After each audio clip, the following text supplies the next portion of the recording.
नमस्कार मित्रांनो, आज आपण पाहणार आहोत की जन्म मृत्यू नोंद कशी व कोठे करायची, त्याची कार्यपद्धती काय आहे. तुम्हाला माहितीच असेल की जन्म किंवा मृत्यू झाल्याच्या नंतर 1 वर्षाच्या आत आपल्याला त्याची नोंदणी करणं आवश्यक आहे.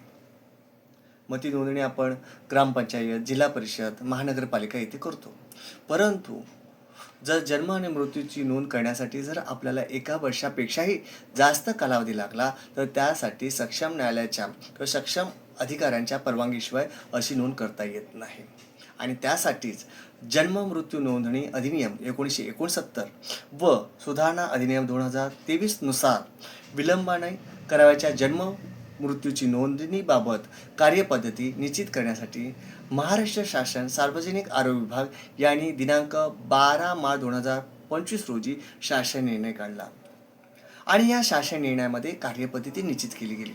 मग हा शासनामध्ये काय नमूद केलेलं आहे, हा शासन निर्णय आपल्याला काय सांगतो, तर जन्म मृत्यू नोंदणी अधिनियम 1969 मधील कलम 17 व महाराष्ट्र जन्म मृत्यू नोंदणी अधिनियम 2000 मधील नियम 13(3) नुसार जन्म मृत्यू घटना नोंदणी संदर्भातील निबंध जन्म व मृत्यू यांनी अनुपलब्धता प्रमाणपत्र देण्यासंबंधी तरतूद करण्यात आलेली आहे.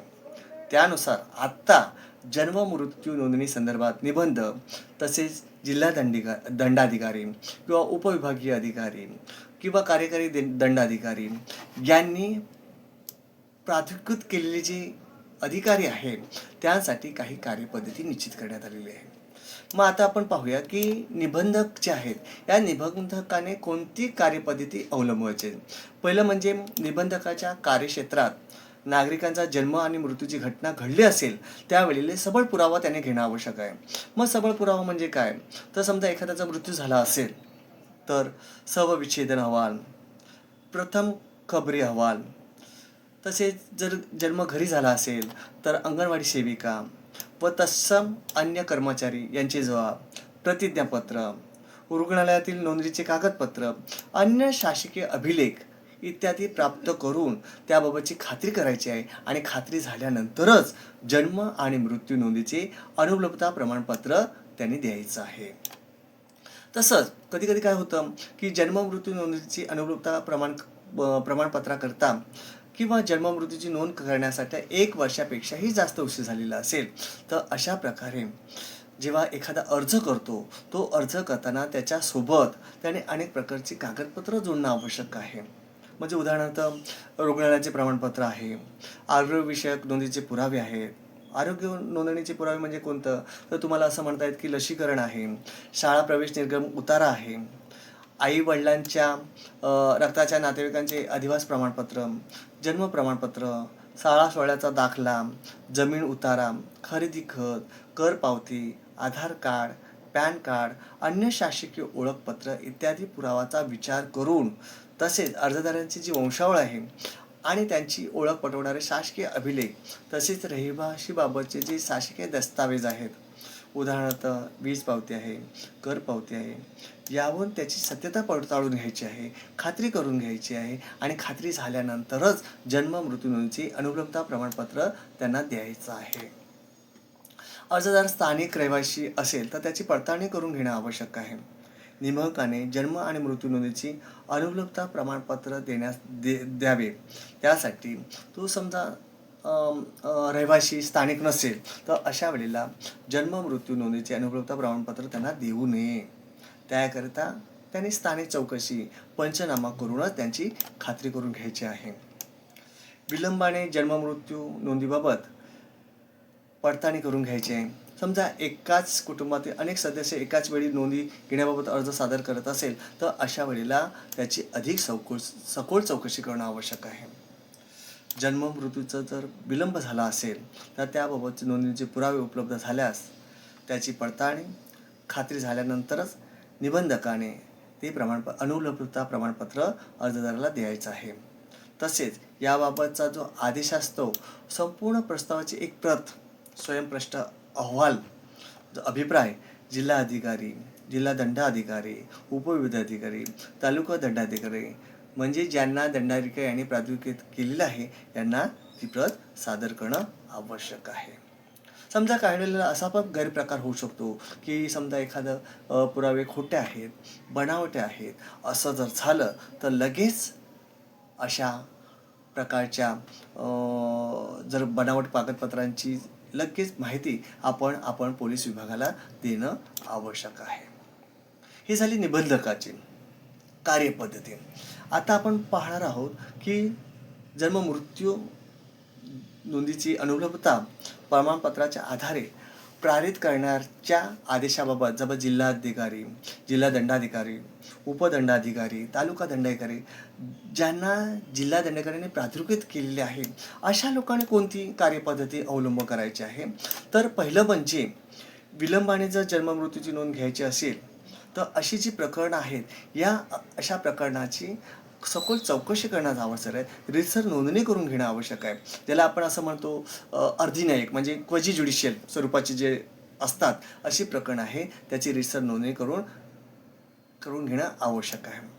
समजा एखाद्या अर्जदाराकडून अर्ज प्राप्त झाला तर तो अर्ज निबंधकाद्वारे प्राप्त प्रस्तावानुसार जिल्हा दंडाधिकारी, उपविभागीय दंडाधिकारी, तालुका दंडाधिकारी या ज्यांना जिल्हा दंडाधिकाऱ्यांनी प्राधिकृत केलेलं आहे यांनी 15 दिवसाच्या आत जाहीर प्रकटन म्हणजे स्थानिक स्वराज्य संस्थेच्या कार्यालयामध्ये, कार्यालयीन दंडाधिकाऱ्यांच्या कार्यालयामध्ये, संबंधित जन्म मृत्यू निबंधक यांच्या कार्यालयामध्ये किंवा इतर कार्यालय आहे तसेच स्थानिक वृत्तपत्रामध्ये अर्जदार जो आहे या अर्जदाराच्या खर्चाच्या म्हणजे अर्जदाराने तो खर्च करायचा आहे आणि हा खर्चाच्याद्वारे त्याने प्रसिद्धी करायची आहे. म्हणजे एखाद्या स्थानिक वृत्तपत्रामध्ये त्याची जाहिरात देणं खूप आवश्यक आहे. दुसरं, अर्जदाराच्या विलंबाच्या जन्ममृत्यू नोंदीच्या अनुषंगाने आपण कोणकोणती कागदपत्रे घेऊ शकतो म्हणजे काय पुरावा घेणं आवश्यक आहे. जर समजा जन्म झाला असेल तर मग आपण रुग्णाच्या नोंदी आहे, लसीकरण याचे पुरावे घेऊ शकता. मृत्यू झाला असेल तर शवविच्छेदन आहे, त्याचा अहवाल आहे, प्रथम खबरी अहवाल आहे किंवा रुग्णाचे जे कागदपत्र आहेत ते पुरावे आपण घेऊ शकतो. शैक्षणिक पुरावा जे आहेत ते सुद्धा आपल्याला त्याचा वापर करता येईल. म्हणजे शैक्षणिक पुरावा म्हणजे कोणता, तर एखाद्या शाळेत आपण प्रवेश घेतो किंवा निर्गमन करतो त्या प्रकारचा रजिस्टरचा उतारा, बोनाफाईड प्रमाणपत्र, शाळा सोडण्याचा दाखला इत्यादी आपण घेऊ शकतो. रहिवासी पुराव्यामध्ये काय घेऊ शकतो तर मालमत्ता कराची पावती आहे, पाणीपट्टी आहे, वीज बिल आहे इत्यादी आपण रहिवासी पुरावे म्हणून घेऊ शकतो.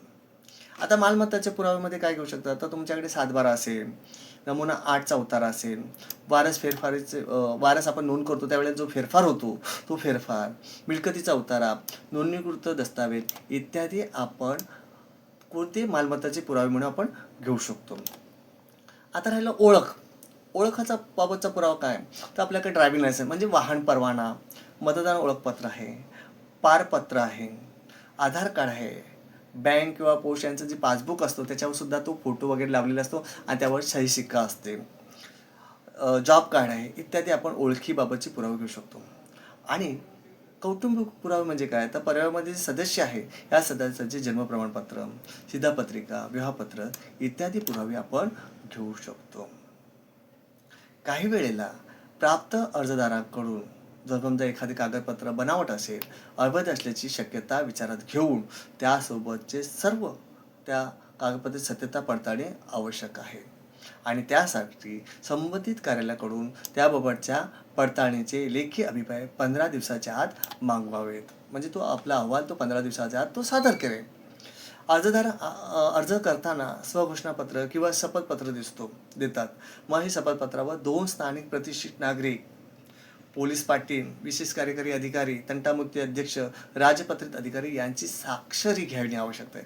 म्हणजे स्वाक्षरी म्हणजे काय तर ते साक्षीदार म्हणून त्या ठिकाणी स्वाक्षरी करणे आवश्यक आहे. अर्जदाराच्या विलंबाच्या नोंदीबाबत जर निर्णय घेताना त्याच्या जन्माच्या वेळी त्याच्या कुटुंबाच्या रहिवासाची किंवा कुटुंबातील सदस्याच्या जन्माच्या पुराव्याची माहिती घेण्यात यावी. तसेच अर्जदाराचा जन्म झाल्यापासून म्हणजे तो जो विलंब आहे जन्म नोंदीच्या अनुषंगाने अर्ज सादर करण्यामध्ये तो कालावधी कुठे वास्तव्याला होता त्याचे पुरावे सुद्धा घेणं आवश्यक आहे. आता अर्जदाराचा स्थानिक जो रहिवासी असेल तर स्थानिक रहिवाशाच्या ठिकाणी तलाठी असतात, ग्रामसेवक असतात, त्यांच्यामार्फत स्थानिक चौकशी करून पंचनामा करून वस्तुस्थिती दर्शक अहवालसुद्धा ते मागू शकतात. अर्जदाराच्या स्थानिक जन्माच्या ठिकाणचा किंवा रहिवासाचा तपास करून चौकशी अहवाल पोलीस विभागाकडून सुद्धा मागवण्यात येऊ शकतो. आता अर्जदाराच्या शाळेच्या दाखल्यात पॅन कार्ड, आधार कार्ड, पासपोर्ट, मतदान ओळखपत्र, वाहन परवाना इत्यादीमध्येच कधीकधी जन्म तारीख किंवा जन्म तारखेची नोंद केलेली असते. हा सुद्धा जो नोंद आहे केलेली असते आणि हे पुरावे म्हणून ते सादर करतात, परंतु हा पुरावा हा विचारात घेता येत नाही. बघा कोणकोणते तर शाळेच्या दाखल्यामध्ये, पॅन कार्डमध्ये, आधार कार्डमध्ये, पासपोर्ट, मतदान ओळखपत्र या ठिकाणी सुद्धा त्याची जन्मतारीख नोंदवलेली असते, परंतु हा पुरावा विचारात घेता येत नाही.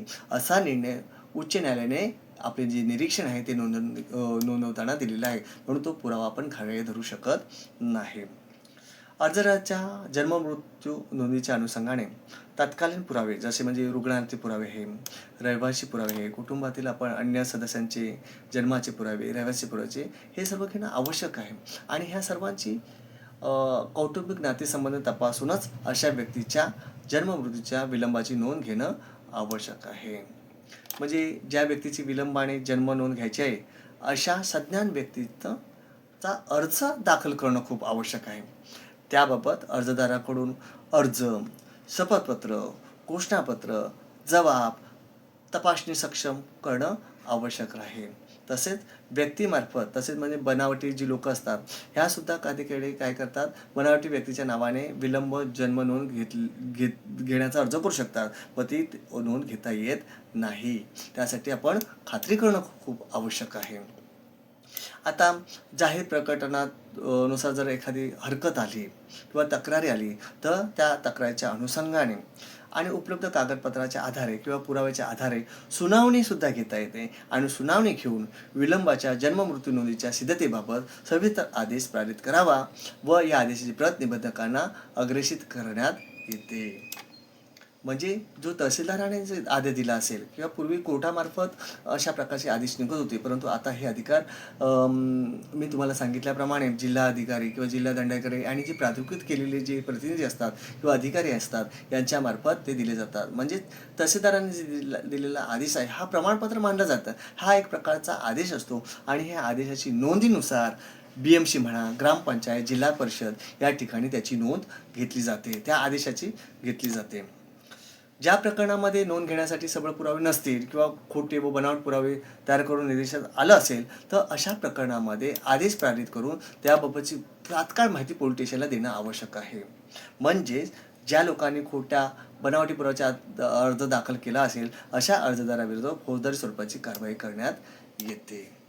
आणि जन्म मृत्यू नोंद ही जी आहे ही तहसीलदार कार्यालयामध्ये दिलेल्या आदेशानुसार किंवा सक्षम न्यायालयाच्या परवानगीने हा आदेश निघाला जातो आणि हा आदेश आपण काय करतो, BMC असेल किंवा बृहन्मुंबई महानगरपालिका असेल, ग्रामपंचायत असेल, जिल्हा परिषद असेल या ठिकाणी तो आदेश घेऊन जायचा आहे आणि त्या आदेशाच्या अनुषंगाने नोंद ते घेतली जाते.